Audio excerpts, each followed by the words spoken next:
Praise lord పిల్లలు, మీరందరూ క్షేమంగా ఉన్నారు కదా. ఈరోజు మనం లెసన్ నెంబర్ 30 చెప్పుకోబోతున్నాము. సో మీరందరూ క్లాస్ కోసం రెడీగా ఉన్నారు కదా. మనం ప్రేయర్ చేసుకొని క్లాస్ని స్టార్ట్ చేసుకుందాము. అందరు కళ్ళు మూసుకొని మోకరించండి. మనం ప్రేయర్ చేసుకుందాము. పరిశుద్ధుడా, పరలోకమందున్న మా తండ్రి, మీకు స్తోత్రములు చెల్లిస్తున్నాం నైనా. మరొకసారి ప్రభా, మీరు మాకు ఇచ్చిన సమయానికై ప్రభా మీకు వందనాలు చెల్లిస్తున్నాం తండ్రి. నైనా జకేయ గురించి మేము ధ్యానించుచుండగా మీరు మాకు తోడుగా ఉండండి. మీరే మాతో మాట్లాడి మమ్మల్ని నడిపించమని మా తండ్రి ప్రభువైన యేసుక్రీస్తు అతి పరిశుద్ధమైన నామంలో ప్రార్థించి వేడుకొంచున్నాం తండ్రి, ఆమేన్. ఈరోజు మనం చెప్పుకోబోతున్న లెసన్ యేసు జక్కయ్యను రక్షించుట, జీసస్ సేవ్స్ జాకియస్. ఈ లెసన్కి సంబంధించిన బైబిల్ భాగము లూకాసు వార్త 19వ అధ్యాయము 1 నుంచి 10 వచనాలు. Luke chapter 19 verse 1 to 10. ఈ లెసన్ యొక్క కంఠత వాక్యము యోహాను సువార్త 1వ అధ్యాయము 12వ వచనము. తన్ను ఎందరు అంగీకరించిరో వారందరికీ, అనగా తన నామమందు విశ్వాసముంచిన వారికి దేవుని పిల్లలగుటకు ఆయన అధికారము అనుగ్రహించెను. John 1st chapter 12th verse. But to all who did receive him, who believed in his name, he gave the right to become children of God. So ఈ లెసన్ స్టార్ట్ చేసుకోవడానికి ముందు లాస్ట్ లెసన్ మనం ఏం నేర్చుకున్నాము మీకు అందరికీ జ్ఞాపకం ఉంది కదా. లాస్ట్ లెసన్లో యేసుక్రీస్తు ప్రార్థన గురించి చెప్పిన ఉపమానాల గురించి మనం లాస్ట్ లెసన్లో చదువుకున్నాం కదా. అందులో కొన్ని ఉపమానాలు మనం నేర్చుకున్నాం. అక్కడ యేసు యొక్క శిష్యుడు ఒక అతను వచ్చి ఆయనని ప్రార్థన నేర్పించమని అడిగినప్పుడు యేసయ్య వారికి పరలోక ప్రార్థనని నేర్పిస్తాడు. ఆ పరలోక ప్రార్థన ఏంటో మనం చూసుకున్నాం కదా. ఇంకా అదే సమయంలో యేసయ్య కొన్ని ఉపమానాలు చెప్తాడు. అందులో ఒక ఉపమానం ఏంటి, ఇద్దరు స్నేహితుల గురించిన ఉపమానంలో ఒక స్నేహితుడు అర్ధరాత్రి వేళ తన స్నేహితుని యొద్దకి వెళ్ళి 3 రొట్టెలు అడిగినప్పుడు అతడు లేచి ఇవ్వలేని పరిస్థితిలో ఉన్నప్పటికీ కూడా తన స్నేహితుడైన కారణాన్ని బట్టి, అతడు మాటి మాటికి అడుగుతున్న కారణాన్ని బట్టి అతను లేచి అతనికి కావాల్సినవి అన్నీ కూడా సమకూర్చి పంపిస్తాడు కదా. ఇంకొక ఉపమానంలో మనం ఏం చూసాము, అన్యాయస్తుడైన న్యాయాధిపతి అతను దేవునికి భయపడక మనుషులని లక్ష్య పెట్టక ఉన్నప్పుడు అదే పట్టణంలో ఉన్న ఒక విధవరాలు తనకి తన ప్రతివాదికి న్యాయం తీర్చమని అతని వద్దకి మాటి మాటికి వచ్చి అతన్ని గోజాడుతుంది. కాబట్టి ఆమె మాటి మాటికి వచ్చి తనని గోజాడకుండాన్నట్లు అతను ఏం చేస్తాడు, తప్పకుండా ఆమెకి న్యాయం తీరుస్తాడు. సో అక్కడ మనం ఆ ఉపమానాల్లో ఏం నేర్చుకున్నాము, మనం ఏదైతే దేవుణ్ణి అడుగుతామో తప్పకుండా ఆయన ఇస్తాడు అని మనకు విశ్వాసం ఉండాలి. మనం ఏ విషయంలో కూడా నిరాశ పడొద్దు, కానీ మనం ఆయన యందు విశ్వాసం కలిగి అడగాలి. దాని గురించి యేసయ్య ఏమని చెప్తాడు, మనం చేస్తున్న ప్రార్థనలో మనకు విశ్వాసం ఉండాలి, నిరాశ ఉండొద్దు, పట్టుదల ఉండాలి అన్న విషయం గురించి యేసయ్య ఏమని చెప్తాడు. ఇప్పుడు ఒక కుమారుడు తండ్రిని రొట్టెని అడిగినప్పుడు రాతినివ్వడు కదా, చేపని అడిగినప్పుడు పామునివ్వడు, అదే సమయంలో గుడ్డుని అడిగినప్పుడు తేలునివ్వడు. కాబట్టి తల్లిదండ్రులు చెడ్డవారైనప్పటికీ కూడా పిల్లలకి మంచి విషయాలని ఇస్తాడు. కాబట్టి పరలోకమందున్న మీ తండ్రి అడిగిన వారికి తప్పకుండా శ్రేష్టమైన విషయాలను ఇస్తాడు అని చెప్తాడు. ఇంకొక ఉపమానంలో యేసయ్య ఏమని చెప్పాడు, తనని తాను నీతిమంతులుగా ఎంచుకునే వారి గురించి యేసయ్య ఏమని చెప్పాడు, సుంకరి పరిసేయుడు ఇద్దరు ప్రార్థన మందిరంలోకి ప్రార్థన చేయడానికి వెళ్ళినప్పుడు పరిసేయుడు తను తాను హెచ్చించుకొని, నేను ఇతరుల మనుషుల వల్లే లేను, ఈ సుంకరి వల్లే కూడా లేను, కాబట్టి నీకు కృతజ్ఞతలు చెల్లిస్తున్నాను, వారంలో 2 సార్లు ఉపవాసం ఉంటున్నాను, నా సంపాదనలో 10వ భాగం నీకు ఇస్తున్నాను అనేసి తను తాను హెచ్చించుకుంటాడు. కానీ సుంకరి మాత్రం ఏం చేస్తాడు, అతడు ఆకాశం వైపు కూడా కన్నులెత్తడానికి ధైర్యం చాలక దేవుని వద్ద ప్రార్థన చేస్తాడు, దేవా నేను పాపిని, నన్ను కరుణించు అని ప్రార్థన చేస్తాడు. వారి విషయంలో ఏమని చెప్తాడు, ఈ సుంకరి నీతిమంతుడుగా తీర్చబడి ఇంటికి వెళ్ళును అని చెప్తాడు. ఎందుకంటే అతడు తను తాను తగ్గించుకొని తన పాపస్థితిని ఒప్పుకున్న కారణాన్ని బట్టి ఆయన యొక్క ప్రార్థనని దేవుడు అంగీకరించి అతన్ని నీతిమంతునిగా తీర్చి పంపిస్తాడు. సో ఆ యొక్క ఉపమానాలు మనం నేర్చుకున్నాం కదా. అందులో మనం ముఖ్యంగా నేర్చుకున్న విషయం ఏంటి, మనం నిరాశ పడకుండా దేవుని యందు విశ్వాసం ఉంచి దేవుని సన్నిధిలో మనల్ని మనం తగ్గించుకొని ప్రార్థన చేసే బిడ్డలుగా ఉండాలి కదా. సో ఈ లెసన్లో మనం ఏం నేర్చుకోబోతున్నామంటే, ఒక వ్యక్తి యేసయ్యని చూడాలని ఆశతోని అతను మేడి చెట్టు ఎక్కుతాడనమాట. ఆ వ్యక్తి ఎవరు, అదేంటో మనం ఇప్పుడు ఈ లెసన్లో నేర్చుకోబోతున్నాం అనమాట. మేడి చెట్టు అంటే జనరల్గా మీకు తెలుసా, ఇంగ్లీష్లో సికామోర్ ట్రీ అంటారు. చూడండి, మేడి చెట్టు అంటే ఇలా ఉంటుంది అనమాట. యాక్చువల్గా చాలా పెద్ద చెట్టు అనమాట. దాని మొదల నుండి దానికి ఇలాంటి కాయలు ఉంటాయి అన్నమాట. దానికి పెద్ద ఆకులు, ఇలాంటి పెద్ద ఆకులు ఉంటాయి అన్నమాట. దీన్ని మేడి చెట్టు అంటారనమాట. అయితే యేసయ్యను చూడాలని ఆశతో ఒక వ్యక్తి ఈ మేడు చెట్టు ఎక్కాడంట. ఆ వ్యక్తి ఎవరు, ఆయన అలా ఎక్కినప్పుడు ఏం జరిగిందో మనం ఈ లెసన్లో నేర్చుకోబోతున్నాం. అయితే ఒకసారి యేసయ్య ఎరికో పట్టణం గుండా వెళ్తుంటాడనమాట. అయితే ఆయన వెళ్తున్నప్పుడు జనరల్గా యేసయ్య అనేక సూచక క్రియలు చేయడము, అద్భుతాలు చేయడము, గొప్ప గొప్ప ఆశ్చర్య క్రియలు చేయడము, ఇంకా ఆయన బోధ వినడానికి ఎంతోమంది ఆయనను వెంబడిస్తూ ఉండేవారు కదా. సో ఆయన వెళ్ళినప్పుడల్లా అనేక ప్రజలు ఆయనతో గుంపుగా ఉండేవారు కదా.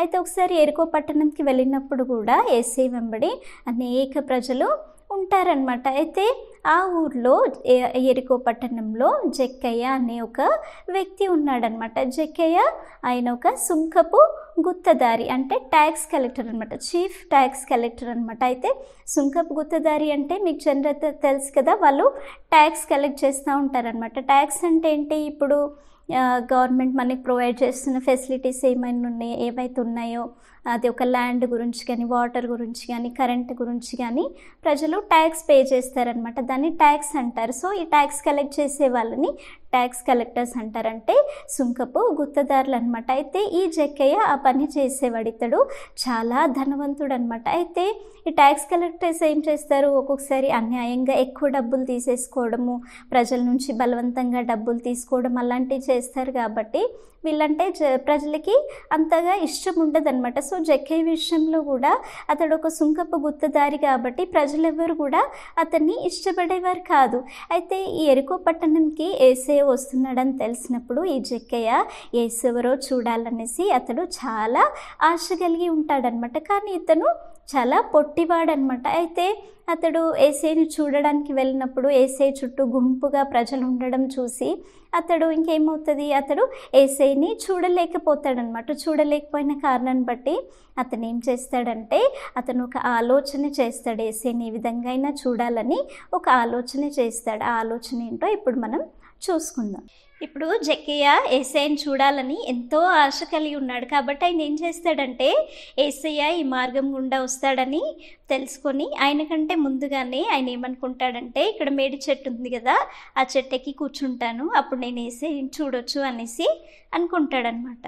ఆయన అలా అనుకొని ఈ మేడి చెట్టు ఎక్కడం ప్రారంభిస్తాడు. చెట్టు ఎక్కేసి చక్కగా ఇప్పుడు మేడి చెట్టు పైన జక్కయ్య కూర్చున్నాడు. ఇప్పుడు ఆయన అనుకుంటాడు, నేను చెట్టు ఎక్కేసాను, ఇంక ఇప్పుడు యేసయ్య వస్తే నేను చక్కగా యేసయ్యని చూడొచ్చు అనేసి అనుకుంటాడనమాట. ఇప్పుడు యేసయ్య ఆ మార్గం గుండా వెళ్తున్నాడనమాట.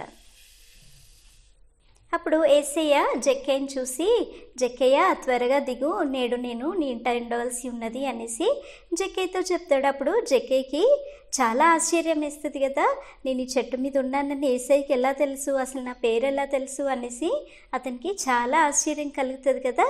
అప్పుడు అతను వెంటనే చెట్టు దిగి సంతోషంతో అతడు యేసయ్యని తన ఇంట చేర్చుకుంటాడనమాట.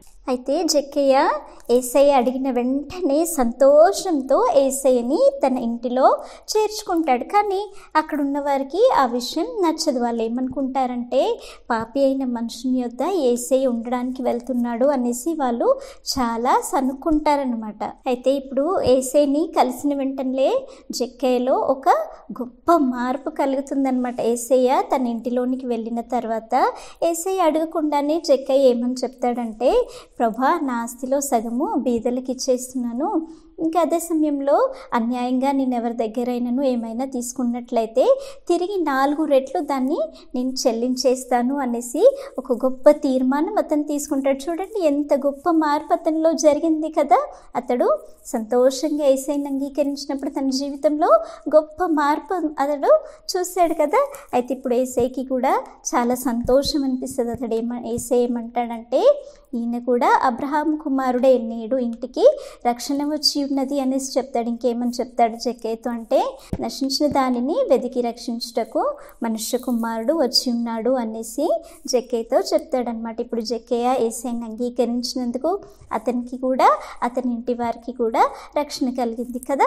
సో ఈ లెసన్ మీకు అందరికీ అర్థమైంది కదా. ఈ లెసన్లోని ముఖ్యమైన విషయాలు ఏంటో మనం చూసుకుందాం. ఈ లెసన్లో ముఖ్యంగా మనము 3 విషయాలు నేర్చుకుంటున్నాం అనమాట. ఫస్ట్ పాయింట్ మనం ఏం నేర్చుకుంటామంటే, యేసు యొక్క సన్నిధి, ఆయన యొక్క దీన మనస్సు మనల్ని తాకినప్పుడు మనము పాపులమని మనం గ్రహిస్తాము. The presence of Jesus and his gentle approach will make us understand that we are sinners కదా. ఈ లెసన్లో మనం చూసాం కదా. ఇప్పుడు జక్కయ్య యొద్దకి యేసు వచ్చినప్పుడు, ఆయనని ప్రేమతో పిలిచినప్పుడు జక్కయ్యలో ఒక గొప్ప మార్పు కలిగింది కదా.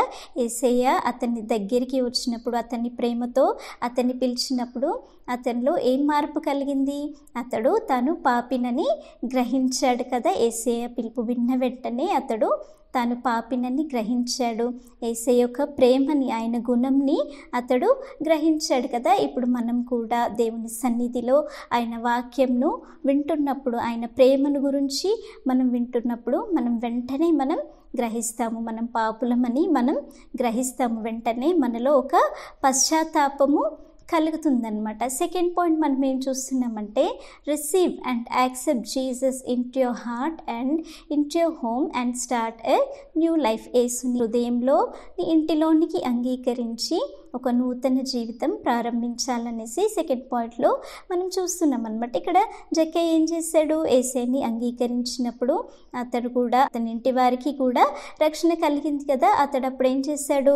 అతడు తన పాపని గ్రహించిన తర్వాత అతడు అన్యాయంగా సంపాదించినవన్నీ కూడా తిరిగి ఇచ్చేసి అతడు ఇంకా పాప జీవితం జీవించకుండా ఒక నూతన జీవితంని అతడు ప్రారంభించాడు కదా. ఇప్పుడు మనం కూడా యేసయ్యని అంగీకరించినప్పుడు, నేను పాపినని ఒప్పుకొని యేసయ్యని అంగీకరించినప్పుడు మనం ఏం చేయాలి?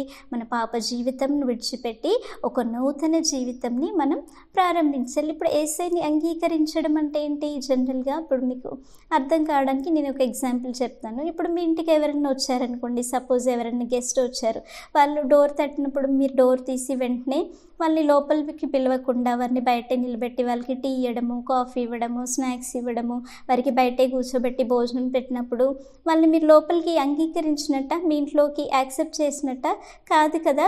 వారిని ఎప్పుడైతే మనం లోపలికి రండి అని మనం పిలిచినప్పుడు దాని అర్థం ఏంటి? వాళ్ళని మన ఇంటిలోనికి యాక్సెప్ట్ చేసినట్టు కదా.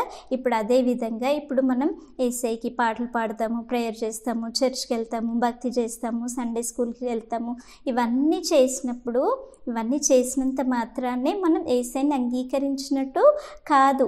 యేసయ్యని ఎప్పుడైతే నా హృదయంలోనికి రా అనేసి యేసయ్యని మనం అంగీకరిస్తామో, యేసయ్య నేను పాపిని, నన్ను క్షమించు, నువ్వు నా హృదయంలోనికి రా అని యేసయ్యని ఎప్పుడైతే మన హృదయంలోనికి అంగీకరిస్తామో అప్పుడు మనం యేసయ్యని మన హృదయంలోనికి అంగీకరించినట్టు అనమాట.